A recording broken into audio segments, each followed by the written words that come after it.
this is actually happening. This is going to be put into a movie. So this movie is in the works from producer Walter Hamada. If you haven't heard of him, you've probably seen one of the movies he's produced. The other person a part of this project is Tyler Burton Smith. I don't know that much about this person, but I do know they co-wrote or they wrote the Chucky remake, the one with Mark Hamill doing the voice acting of Buddy. But Walter Hamada was head of DC Films back before James Gunn took over. So this is kind of interesting because I like some of those movies and some of them I don't really like. He also oversaw horror movies related to Warner Brothers like The Conjuring and the movies It. So I'll be honest, the Conjuring movies are okay. I do enjoy watching them, but they're not my favorite horror movies.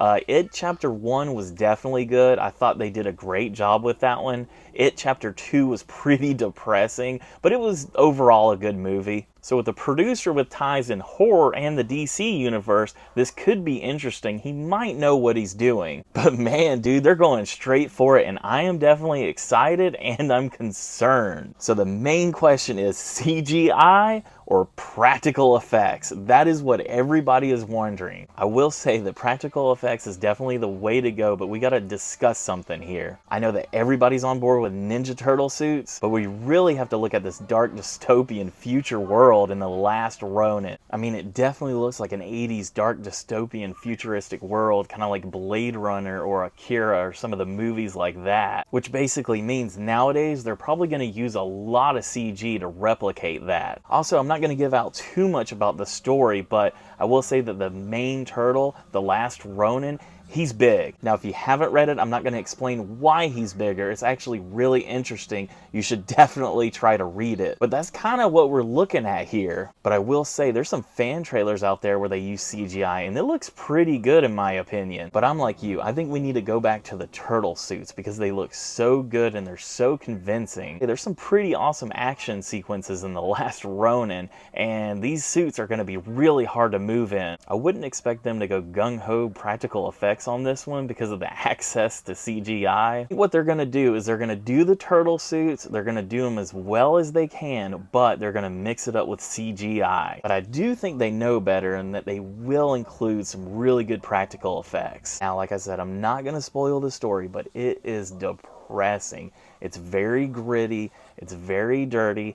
I think if they film it with like backlighting, kind of like the first Ninja Turtle movie, and they do like some dirtying up the lens and stuff like that, it'll just bring it like kind of grounded in a way. The story, it's already solid enough. You don't really need to make any big changes to it. And like I said, if you haven't read The Last Ronin, you definitely need to check it out, unless you just really want to be surprised when the film comes out. I definitely understand that as well. But yeah, I definitely think they can pull this off, but I also know that they could fail trying to do it. You know what's funny about this is that they've been doing a lot of family-friendly Ninja Turtle movies and cartoons and stuff like that, that I honestly thought they were going to come out with a PG-13 back in the Ninja Turtle suits type deal, but this is the route they're going and I'm totally on board. This is going to be like a polar opposite of ratings right here. You're going to go from PG and G straight to R. They're going to be cutting out a lot of underage consumers. I'm sure there's going to be some 13-year-olds, 14-year-olds,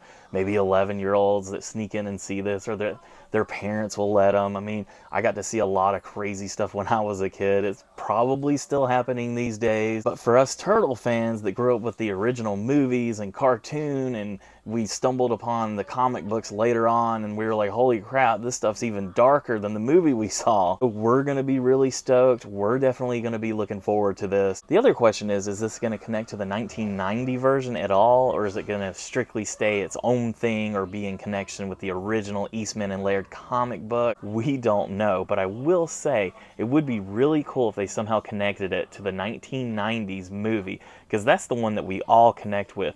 And I can definitely say there's a way to do it. They could cast Judith Hoag as April O'Neil again in The Last Ronin. How cool would that be? Because April O'Neil is older. She could definitely play April O'Neil in The Last Ronin. I think that would be cool.